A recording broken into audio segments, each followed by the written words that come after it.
Jemi rikthyer në studio, me mua është bashkuar mjekja shumë simpatike Naja Çomo, pranë shërbimit infektiv. Përshëndetje dhe mirëmëngjes doktor Resha. Një vit sa më të mbar. Faleminderit, gëzuar dhe jo vit i mbar. Faleminderit. Si ka nisur 2020-a me virozat? Jemi në situatë gripi apo ende? Atëherë, normalisht jemi edhe në situatë virozash, edhe në situatë gripi. Natyrisht festat e fund vitit ishin të gëzuara për shumë njerëz, por ulja e temperaturave ka risjell ato që quhet smundja e vitit në stinën e dimrit, që është smundja e gripit. Natyrisht pa në shkaluar virozat e stinës, që janë jo pak gjatë kësaj periudhe. Natyrisht ajo smundje që meriton më shumë vëmendje, për të thënë nga ana jonë si shërbim terciar, është gripi, për shkakun se e ka përhapjen më të madhe. E dyta e ka problematikën e smundjeve, pra shenjave klinike që paraqet më të lartë, dhe e treta është smundje që ka komplikacione, pra që ka ndërlikime që mund të agravojnë situatën apo shëndetin e një personi, ndoshta duke kërcënuar edhe pjesën e jetës. Doktor Resha, një qytetar i thjesht e ngatron nëse virozën me gripin, pra nëse është në një situatë virale apo nëse... Pa diskutim që një qytetar i thjesht edhe një doktor mund ta ngatrojë situatën midis një gjendje virale dhe asaj gripale. Natyrisht ato kanë shumë gjëra të përbashkëta në kuptimin e shenjave klinike, por gripi ka disa specifika të tjera, që e para ka temperaturën më të lartë, e dyta që është mbi 38, pa diskutim që është 38, 39, 40, dhe që gjendja e përgjithshme e trupit të njeriut është më e rënduar në krahasim me një viroz, e cila të bezdis, e cila të jep ruf, e cila të jep ngjyrje zëri, e cila të bën me humor jo të mirë nga ana fizike edhe mendore, por në fundit krahasuar me gripin, një situatë e një viroze stinore është disi më e lehtë se sa situata e gripit. Por pyetja që po të drejtë është që shumica e njerëzve shpeshherë thonë që unë jam smur nga gripi, një herë, 2 herë, 3 herë, gjë që nuk është e vërtetë, sepse gripi kalohet një herë gjatë sezonit, dhe situata të tjera virale mund të kalohen edhe 2 herë dhe 3 herë, sepse pse disa njerëz e kalojnë 2 herë, 3 herë dhe disa e kalojnë 1 herë ose asnjë herë. Kur ty të zë një virozë e parë, je shumë i gatshëm për të marrë të dytë, sepse të janë ulur forcat imunitare. Ose kur ti kalon gripin dhe thua unë e mbarova, e kalova sëmundjen e kësaj kohe, mund të zërë një virozë tjetër pak më mbrapa, sepse të gjenë pak më të lodhur në kuptimin e aftësive mbrojtëse që ka organizmi i njeriut. Mirë, nëse do të ngatroni thjesht në kuadër termi midis virozës dhe gripit, do ishte mirë. Problemi është që këtu tek ne ngatrohet edhe mënyra e trajtimit më pas, për të shkuar direkt tek antibiotikët, sapo kanë një temperaturë të parë pa e kuptuar realisht se çfarë kanë. Shumë e vërtet, nëse kemi një situatë viroze, dhe natyrisht viroza është emër smundje, po duhet themi ankesat për të thënë që cila quhet virozë. Ajo çka unë përmenda pak më lart, në temperaturë në shifra jo të larta, është rufa, është ngjyrja e zërit, është djegja e syve, është dhimbja e muskujve, është dhimbja e kyçeve, që është termi i përgjithshëm. Natyrisht në këtë lloj situate, njeriu do mjekohet për të lehtësuar ankesat që ka. Dhe ka shumë barna që mund t'i marrësh edhe në farmaci pa realizuar një vizitë mjekësore, kur ankesat janë të moderuara. Deri këtu, deri në këtë pikë. Deri në këtë pikë je në rregull nga ana edhe e kulturës që ke nga ana mjekësore, për arsye se jo çdo ankesë detyron për të shkuar për të marrë ndihmë mjekësore te mjeku. Nëse kjo kalohet, pra temperatura vazhdon, situata për disa ditë. E dyta, ankesat shtohen, atëre e kalon kapacitetin e mjekimit vetë, pra e vetë mjekimit, dhe vendi më i parë që shkohet është pa diskutim mjeku i familjes, që është vendi i parë, vendi pritës për çdo pacient i cili ka probleme shëndetësore.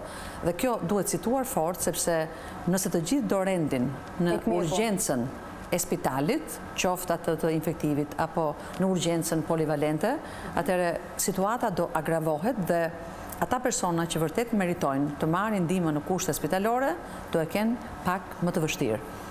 Natyrisht që spitali, unë e them dhe do e them gjithmonë që është një derë e hapur dhe asnjëherë e mbyllur, por kalimi te mjeku i familjes është diçka shumë normale. E dyta, ka mjek specialist nëpër poliklinika që janë infeksionistë, dhe e treta është spitali që është shërbimi terciar. Por ka dhe një gjë. Nëse situata e personit është e rënduar që ditën e parë, do më thënë temperatura është në shifra shumë të larta, bashkuar me një dhimbje koke, bashkuar me një koll shumë të fortë, mbi të gjitha bashkuar me një vështirësi në frymëmarrje apo me një humbje e ndërgjegje, atëherë këto shkallë kalohen dhe vendi i parë që pacienti referohet është nëpërmjet urgjencës kombëtare, referohet pranë urgjencës së shërbimit infektiv. Doktoresha, por në qoftë se pasi ti e kalon këtë gjendje, pra nuk e më temperaturë, nuk e më këtë dhimbjen, por ngelet vetëm një koll, e cila është gjatë. Duhet të shkohet për të bërë një kontroll? Absolutisht po. Sa është normalja që nuk duhet të shqetësohet një pacient që më ka ngel kolla, po më ka ngel një javë, sa më ka ngel? Kolla është një ankesë e cila ikën e fundit, me të vërtetën, që fillon e fundit në gjithë të histori dhe largohet e fundit. Natyrisht që njerëzit përdorin mjete popullore, përdorin çajin e tjera me radhë, por kolla ka një ecuri dhe ti ke mundësinë që me barnat që merr ta frenosh dhe ta kufizosh në kohë. Dhe sidomos duhet vlerësuar shumë kolla që është gjatë natës, qoftë moshat e vogla dhe qoftë moshat ekstreme, pra moshat e treta që janë edhe me risku më të lartë. Edhe me risku më të lartë për shkak të sëmundjeve kronike që kanë, ku një prej atyre që është më problematike është sëmundja kronike e mushkrive, e cila është shumë atraktive për virusin dhe është më receptiv njeriu i cili ka një sëmundje kronike se sa ai që është person i shëndetshëm. Por ka një problem. Ekspozimin në ambientet e jashtme, ekspozimin në ambiente të mbyllura, pra në ambiente që ti ke kontakt me persona të infektuara, qoftë me viruset zakonshëm, qoftë me virusin e gripit, e ka më të madh mosha e re, sepse del më shumë jashtë, frekuenton më shumë vendet publike dhe me gjitha jemi në sezon kopshti, shkolle, fakulteti, pra mundësia për hapjes është më lartë. Natyrisht që një moshë e re ka një imunitet më të mirë, pra ka forca mbrojtëse më të mira, por e ka ekspozimin shumë të madh, për arsye se del në orët e vona, del nga një ambient i ngrohtë në një ambient të ftohtë dhe ai është prurësi më i madh edhe në familje për të smur ata që dalin më pak dhe që mund të jenë moshat e... Kam dhatu besimin që hajtë se s'më gjenë gjë mua, se jam i ri akoma. Dhe në përgjithësi nuk i prek, ama nëse prek ndonjëherë në një moshë e re, mund ta preki edhe në një situatë që mund të jetë situata mjaft e agravuar. Kur bëhet shqetësuese kolla, pas sa kohësh bëhet aty unë? Atëherë, nëse kolla nuk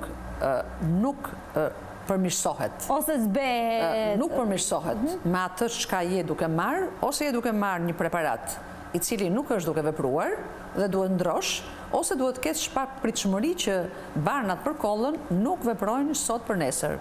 Duan disa ditë që të veprojnë dhe shpesh njerëzit thonë që me që mora këtë, sot nuk më bëri, atëre po shkojnë nesër për të ndruar.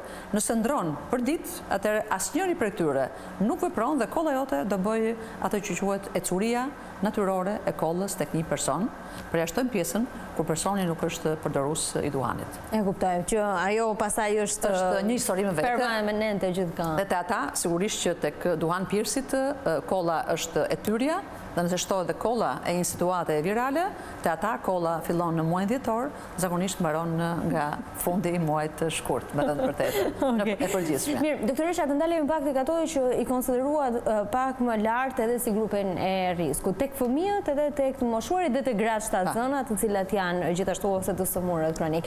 Si duhet të trajtojnë fëmijët ose çfarë kujdesi duhet kemi të shtuar tek fëmijët nëse janë në një situatë virale ose në një situatë gripe? Atëherë, unë do e prek të gjithë nga pak, por kahu im është më tepër nga mosha 14 e lartë, natyrisht që kam njohuri dhe për moshat pediatrike. Ju e dini që disa rregulla të përgjithshme, ju e dini që ka vaksinë kundër gripit dhe që është ofruar vaksina falas nga Ministria e Shëndetësisë për grupet e riskut, që janë grup moshat e vogla, që janë gratë shtatzën, që janë personat që kanë sëmundje kronike, duke filluar nga truri, nga zemra, nga mushkria apo nga sëmundje tjera kronike. Natyrisht që kjo është një fash e cila është mbuluar nëpërmjet vaksinës që është ofruar falas, ku ju siguroj që pjesa më e madhe e këtyre personave e kanë bërë. Natyrisht që është dhe një grup që nuk e ka bërë, dhe ai grup quhet potencialisht për të smur, atëre a ka masa që mund të marrë një person për të mbrojtur. Masa e parë, më duhet të them pa diskutim që masa e parë është vaksina, sepse është mbrojtësi më i madh. Masa e dytë është që mos frekuentosh pra të takosh, mos takosh njerëz që janë të smurë, pra ne kemi njeri të smurë në familja në grip dhe vinë njerëz të tjerë për ta takuar.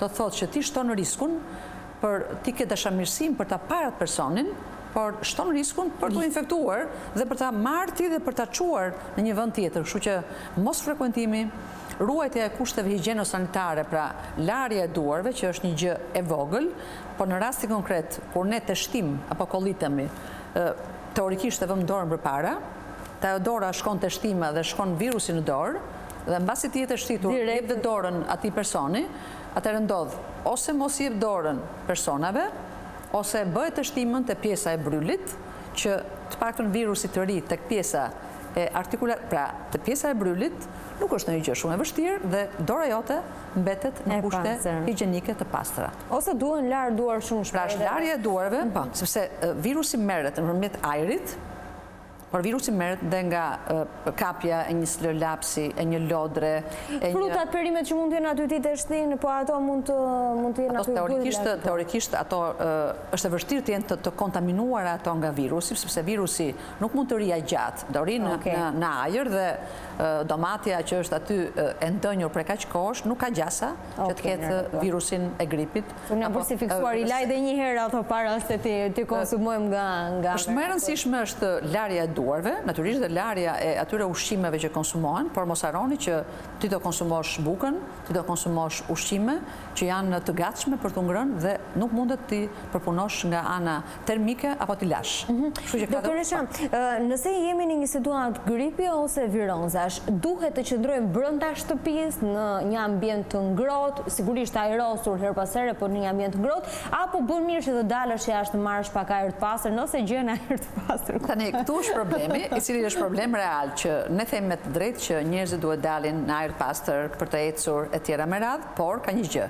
Në këto temperaturat të ulta që jemi, ata që bëjnë ecje dhe ata që kanë smundje kronike, ti ndërpresin për ca kohë ecjet në orët e hershme të mëngjesit apo të darkës, sepse janë temperaturat shumë të ulta dhe nëse ti ke një smundje kronike, je krejt i favorizuar për të bërë infeksione të tubit të respiratorit, të sistemit nervor qendror apo të tjera. Po e them shumë herë të fjalën aparati frymarrjes, zemra, sistemi nervor qendror, sepse gripi ka komplikacione dhe nëse gripi ka ca shenja që ne mund t'i kalojmë, edhe në kushte shtëpie, pjesa e komplikacioneve, do me thënë i ftohti, që është pneumonia, absolutisht nuk kalohet në kushte shtëpie. E dyta, nëse ke prekje të sistemit nervor qendror, që është meningiti, nuk kalohet në kushte shtëpie, dhe që është prekja e zemrës, që është miokarditi, absolutisht nuk kalohen në kushte shtëpie. Janë të gjithë të riskuar nga kjo, nga këto tre komplikacione, apo vetëm persona të cilët janë? Jo, nuk janë të gjithë të rrezikuar, askush nuk e di që jam unë apo është një person tjetër, por natyrisht peshorja anon nga kahuj atyre që kanë sëmundje kronike, por nuk duhet haruar që ndonjëherë edhe mosha e re e fillon në mënyrë të papritur sëmundjen edhe me komplikacione që mund të sënojnë jetën e atij personi. Dhe askush nuk mund ta di që do jem unë apo dikush tjetër ai që do më preki në të lloj forme të rënduar situata e komplikuar e gripit që po ndodhte unë. Doktoresha, virusi gripit që qarkullon këtë vit është i fortë, është i ashpër, le të themi, apo është i njohur? Domethënë është i njohur dhe kur thuhet që është i njohur do të thotë që është një agresiv. Është pa diskutim që ai është agresiv, po ky dihet që do vinte dhe për këtë arsye është prodhuar vaksina, që do të thotë pritej që do ishte ky dhe vaksina i ka paraprirë këtë lloj virusi që është më shumë ke A-ja se sa tek B-ja, nuk ka rëndësi shumë për teleshikuesin, por që ajo çka duhet thënë është që vaksina emulon qoftë anë që qarkullon më shumë, qoftë edhe pjesën e B-s. Ndonjë agresivitet, pra ndonjë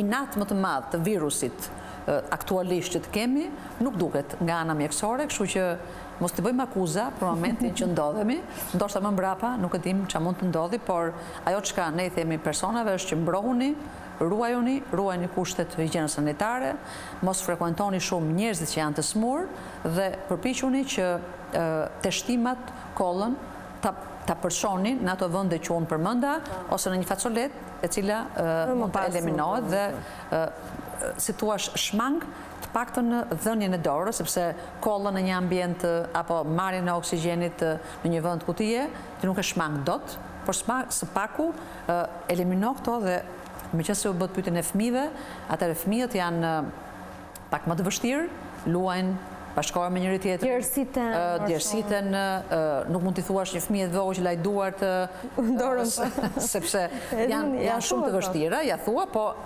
gjithmonë e ke në vëmendje, gjithmonë e ke në vëmendje, ti nuk mund ta dish çka ka ai fëmia që ke përballë apo ai personi tjetër, dhe mos harrojmë që fëmia ka rrezikun për të smur, po fëmia vjen në familje dhe mund të jetë një prurës shumë i mirë në thonjza i viruseve të zakonshme, apo edhe i virus të gripit, kur vjen në një ambient që ka mamin, babin, apo që ka gjyshen dhe gjyshin, që janë persona që mund të riskojnë për të infektuar ata nga fëmia ose i madhi për të infektuar fëmijën e vogël. Doktoresha, mënyra e të ushqyerjes apo lëngjit që konsumojmë, sa të rëndësishme janë dhe çfarë do të rekomandonit për një person i cili është i prekur? Natyrisht që pacienti, pra i smuri, nuk ka ndonjë oreks të madh. Kjo dihet dhe atëherë nga ato që duhet të ofrosh, ofro më shumë lëngje, pra qoftë edhe ujë apo lëngjet e frutave, natyrale apo jo, janë shumë të rëndësishme, sepse ti nga temperatura e lartë apo nga kolla, ti humbet lëngje, dhe të paktën zëvendëso atë çka humbet, sepse nëse ndonjë një ditë apo 2 ditë pa ngrënë bukë, apo ka pa ngrënë vezë, apo djath, nuk ndodh ndonjë problem i madh. Por të paktën merr atë që quhet lëngje, pra ujin, merr lëngjet e frutave, merr po them një supë apo diçka, pra gjërat e lëngshme janë më të rekomanduara dhe gjërat elementë ushqimor që kanë vitamina brenda. Ku dihet që vitamina apo kaliumin apo kalciumin e ke shumë më tepër në produkte qumshti, e ke në fruta, e ke në perime, kështu që nuk duhet insistuar shumë te sasia për të sasia te njeri që është i smur, po ofro cilësinë në mënyrë që ai të reagojë pozitivisht kashi asaj që është duke përballuar nga ana fizike. Miri, përmendëm pak më parë te çajrat janë të rëndësishme? Cilat? Çajrat. Çajrat. Sigurisht që çaji është ka ngjerë te këto patjetër, është patjetër. Pjesët e arrës të bëjnë mirë. Patjetër, çaji në fundit është një lëng që ti e merr, që ka një përbërje bimore brenda, që përveç se rregullon nuk prish. Kështu që ndoshta njeriu e ka të bezdisur pak përdorimin e ujit, por përdorimi i çajit është një gjë normale. Ka një problem që te moshat e vogla ti e ke shumë vështirë për ta ofruar çajin, por kur njeriu maturohet, atëherë edhe për qef ti shkon në një vend edhe mund përdorësh edhe çajin. Kështu që është diçka që e vlen për të përdorur, i çfarëdo lloji qoftë, sepse përmirëson marrjen e lëngjeve dhe e dyta lehtëson deri diku kollën e një personi. Po ka më të mira këtu, për shembull, nëse flasim për çajrat, apo sepse tek ushqimet përmendëm pak më parë që supa do ishte shumë e mirë apo elementet të cilët kanë kalcium dhe kështu. Po tek çajrat ka një që është më i mirë, le të themi, ose rekomandohet në këtë? Ka disa lloj çajrash, dhe unë personalisht nuk jam ndonjë njohse e mirë e çajrave, por personalisht konsumoni. Unë nuk jam ndonjë konsumatore e çajit, me thënë të vërtetën, por natyrisht çka është bimore është diçka shumë e mirë dhe çdo lloj elementi që ti e fut në ujë të ngrohtë e zihen dhe është bim që ti e shikon, pra që quhet çaj bimor, është i vlefshëm sepse së pari nuk thua që është i pavlefshëm dhe pa diskutim që e ka një vlerë ushqimore kur ti e konsumon. Doktoresha, edhe një pyetje të fundit përse përket grave shtatzëna. Duhet të kenë ato një kujdes të shtuar në këtë situatë dhe është rekomanduar, tani ka kaluar le të themi faza edhe thirrja e madhe për vaksinim, por duhet ta bëjnë? Domethënë, ju e thatë shumë drejt që ka kaluar thirrja e madhe për të vaksinuar, por akoma ka njerëz që mund të bëjnë, sidomos ato që quhen në grupe risku dhe një grua shtatzën e vetmja mënyrë që ka për të mbrojtur është bërja e vaksinës, sepse nuk mund të rrisi një njeri izoluar për një periudhë 2-3 mujore, derisa të kalojë muaji i 3, i 4, i 5 i gravidancës, kështu që ajo grua nuk mund të ngujohet, nëse ajo merr vendimin për të mos u vaksinuar, natyrisht që është zgjedhja personale e saj, por të shmangi kontaktet me personat që të paktën ti i shikon që janë të smur me grip dhe gripi ka ca shenja të dukshme edhe nga ana vizuale, që e shikon hundën e njeriu pak të skuqur, duke u të shtitur, duke u kollitur, duke nxjerrë sekrecionet nga pjesa e hundës, kështu që janë ca sinjale që jo vetëm të thëna nga unë, por edhe nga populli janë mjaft të kuptueshme për t'i parë nga ana objektive. Ose ato të cilat planifikojnë, do të thënë nëse planifikojnë, mirë është të... Nëse planifikon, gjëja më e mirë është të vaksinohesh dhe pastaj plani jot të jetë jashtëzakonisht suksesshëm. Unë e kuptova që ishit shumë mirë, i thash që në fillim dukeni shumë në formë, keni bërë vaksinën. Absolutisht po, patjetër. Në kontakt ka i çvartueshëm sa jeni me pacientë është normale. Ishte shumë kënaqësi, faleminderit. Faleminderit juve. Faleminderit. Ne do të ndalemi tashmë në një hapësirë të shkurtër reklamash, më pas do të kemi një panel shumë interesante, do të flasim për komunikimin, por edhe për emocionet mes brezave, midis gjyshërve, nipërve dhe mbesave.